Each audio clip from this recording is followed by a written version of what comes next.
Hey, what's going on, guys? Hope everybody's doing well, and welcome to another edition of my Blu-ray pickups haul. Got a bunch of stuff that came in from Arrow Video, also a few catalog pickups and whatnot. But first, I want to talk about this new release, which stars one of my favorite actors, Sam Elliott, in The Hero. And Sam plays an aging actor and voice talent in the film, and he's basically dealing with a health issue and feels hopeless about it until he meets this young woman, which is played by Laurie Prepon, who brings a spark of happiness to his life at a time he really needs it most. And honestly, I really liked this film. I thought the performances were really, really great.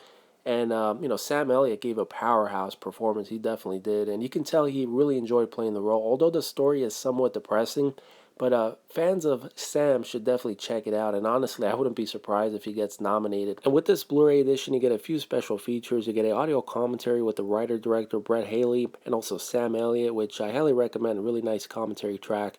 And also you get the photo gallery. And as far as my thoughts on the presentation, overall, I'm going to rate the picture quality a 4 out of a 5. And I'm going to give the audio mix a 4.5 out of a 5. It's slightly soft with a bit of pop here and there. Overall, nice color saturation and whatnot, and a pretty decent audio track for what it is. And the aspect ratio for this film is in the 2:35 format, and that is The Hero. And next is another brand new release, this time released by Arrow Video, and it's called A Fish Called Wanda. Really hilarious British tongue-in-cheek comedy film about jewelry thieves and con artists. And of course, it stars the great John Cleese and Jamie Lee Curtis and Kevin Kline. Really great cast, and I hadn't seen this film in such a long time. I think the last time I watched it was back in the 90s when it was on, cable or whatever it was. But yeah, this is the edition you guys should pick up, man, because Arrow has given this film a 4K restoration, and it looks absolutely beautiful. Overall, it has decent black levels, not too deep, but, decent enough for the transfer. And overall, clarity is sharp but moderate. So overall, I'm going to give it a 4.5 out of a 5 for the picture. And I'm going to give the audio mix a 4.5 out of a 5 as well. But yeah, this contains a lot of extra features and whatnot. So here's a quick shot of the back. And of course, with Arrow Video, it always provides, you get a booklet. First come, first serve, of course. You get the booklet. You also get the reversible artwork and whatnot. But yeah, really beautiful, newly commissioned artwork on this one. But yeah, definitely check this one out, guys. Really hilarious film. And the aspect ratio for this film is in the 1.85 format, and this is a Region A release. And next is another Arrow release called Don't Torture a Duckling, directed by Lucio Fulci. And this happens to be a giallo film. As I've mentioned many times in the past, giallo films are known to be these murder mystery films that were really popular in Italy in the early 70s. And this one happens to be a horror mystery thriller. And the story is about this reporter and this young woman in which they're trying to investigate a series of child killings in this remote southern town of Italy. And it's just an incredibly well made movie, very atmospheric and well shot overall. And this happens to be Lucio's favorite film of his, and definitely, in my opinion, the best film he's ever directed. And some interesting trivia about Lucio. He was actually supposed to be a doctor. He was going to medical school up until the point where he got dumped by his girlfriend for not having any money in his account. So to get back at her, he decided to be a filmmaker instead, and worked alongside many famous directors like Federico Fellini and whatnot, and until he became a well-known director for himself and went off and directed a bunch of great horror films because he was known for directing horror films mostly. And this Arrow release contains a lot of great extra features. You get an audio commentary by Troy Haworth plus interviews and much more. Of course, the booklet is included as well and the reversible artwork. And you can listen to the film in its original Italian language as well as English dubbing as well. And as far as my thoughts on the presentation, overall I'm going to rate this a 4 out of a 5 for both picture and sound. So as far as the image is concerned, it has, decent looking black levels, not overpowering, has a grain intact, so you get a bit of sharpness, a bit of softness, just a mix of both, and a pretty decent audio track for what it is. And the aspect ratio for this film is in the 2:35 format, and this is a Region A release. And next up is another Italian giallo film released by Arrow, and this one is Sergio Martino's The Suspicious Death of a Minor, which was released in 1975. So after the success of The Bird with the Crystal Plumage, many Italian directors wanted to have their take as far as making murder mystery movies. So that's exactly what this one is. It's about this young prostitute in which she's brutally murdered and investigators trying to crack the case, as far as finding out who did it. And I tell you, the Italian folks really knew their craft, especially in this genre, and they made so many countless amounts of murder mystery movies. But this one, again, is well acted and well directed. And this features also a brand new 2K restoration and also a commentary track by Troy Haworth. and many other featurettes as well. You get a new interview with the co-writer director of the film, Sergio Martino, which was pretty cool. Definitely worth your time on that. And you also get the original Italian language plus the English dubbing. Also, the aspect ratio for this film is in the 2:35 format. And as far as my thoughts on the presentation, I'm going to rate this one a 4.5 out of a 5 for both picture and sound. Has a grain intact and decent looking black levels, and overall, it's really pleasing to the eyes as far as, the picture quality. And a pretty solid audio track as well. So that is The Suspicious Death of a Minor. And next is a film called The Legend of the Holy Drinker, which is released by Arrow Academy, and it stars the great Rutger Hauer, from the Blade Runner movie.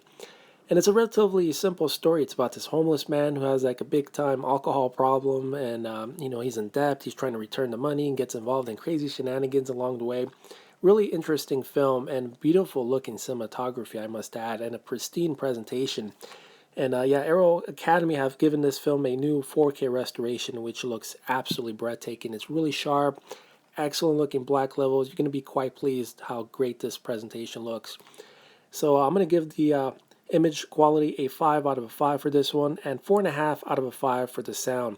You also get the English dubbing, as well as, of course, the original Italian language. And by the way, this is an Italian film, but it's shot in Paris.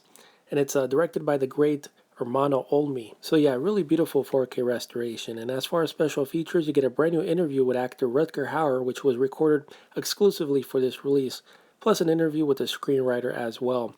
And by the way, this features 2 audio tracks. You get the original 2.0 and also the 5.1. And the aspect ratio for this film is in the 1.85 format, and this is a Region A release. And next is a very underrated film called The Russia House, starring Sean Connery and Michelle Pfeiffer, released in 1990. They actually shot this in Moscow and St. Petersburg during the Soviet Union, right before the collapse of the Soviet Union, that is. But unfortunately, it's just one of those movies that people forgot about. But Sean does an amazing job, and Michelle Pfeiffer, who plays a Russian woman, she's just pitch perfect for the role. She just looks the part, and her Russian accent is amazing. You can't even tell that it's Michelle Pfeiffer. So this is released by Twilight Time, so their releases are relatively expensive, and a beautiful soundtrack for this film too. And as far as special features, you get the isolated score track and also the Russia House featurette and the original theatrical trailer. Here's the original poster art in here. Pretty cool stuff. So that is the Russia House. And next is one of my favorite comedy films of all time, and that is The Odd Couple with Jack Lemmon and Walter Matthau. And what amazing chemistry these two had, man. Just comic geniuses. But if you like classic comedy flicks, this is one that you should definitely add to your collection. And surprisingly, though, this Blu-ray release is relatively expensive. You would think it would be around $10 or $12, but it's around $20. But you do get several special features. You get audio commentary by Charlie Matthau and Chris Lemmon, Jack Lemmon and Walter Matthau's kids. So that's pretty cool, and a bunch of other stuff too. Can't wait to check this out on Blu-ray. And I hadn't seen this film since, God knows, man, such a long time. I think the last time I checked it out was like on TCM or whatever it is, but really happy to finally pick this up on Blu. Moving along, my next pickup is Rebel Without a Cause, starring the great James Dean and Natalie Wood. And this is James Dean's best performance by far, but as you may know, unfortunately he didn't make too many movies because he passed away at a young age. And the other notable films that he made was East of Eden and Giant, but this is the one that I've always appreciated the most. And if you saw La La Land, there was a quick scene of Rebel Without a Cause featured in that movie, the Griffith Observatory scene. So that was pretty cool. But they also got this released as a digibook edition. But honestly, I'm not a huge fan of digibooks. I just think the snap case looks better on the shelf. And I only buy digibooks unless I'm forced to buy it because it's not released, in a snap case or whatever it is. But I can't wait to check this out. It has a lot of special features too. So that is Rebel Without a Cause. And these next releases are from the Warner Archive collection. First up is Alfred Hitchcock's I Confess, starring the great Montgomery Clift, in which I talked about him on my documentary Haunted Hotels of Hollywood. So I've never seen this film, but heard a lot of great stuff about it. And it's just one of Hitchcock's lesser-known movies. So I'm sure it's going to be a really nice-looking presentation for this film. And also features a few special features, making of documentary, plus confession, a look at I Confess, and the premiere newsreel and whatnot. And the next film I got is Humphrey Bogart and Passage to Marseille, a film that I haven't seen before, and it happens to be one of Bogart's lesser-known films, obviously, when you compare it to Casablanca or The Big Sleep and Key Largo, which are more popular. So that's the disc art on that.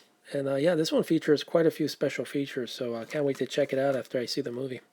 The next movie I got is Possessed, starring the great Joan Crawford, in a role that she was literally born to play. What a performance by her in this one. So she plays a woman in which she's in love with this man, but the man doesn't love her back the way that she does. And, chaos ensues after that. Really good movie. And I must add, though, Warner keeps these prints in decent shape. I'm quite impressed. So this one features a commentary track by film historian Drew Casper, plus a featurette as well. And finally, thought I add a Dean Martin film to my collection, and this one is the musical called Bells Are Ringing, also starring Julie Holliday. So yeah, this is one that I've never seen before, but a lot of people rave about it, so I thought I'd check it out. And it's presented in CinemaScope and Metro Color, so I'm sure it's going to look really nice. And this one is directed by Liza Minnelli's father, so that's interesting. Let me show you the artwork on the disc. There you go. And this contains a few special features too, so that's pretty cool. So anyway, guys, that's my latest pickups for this week. Got quite a few selections going. So as usual, thanks for watching, and I'll see you guys soon in my next update. Take care.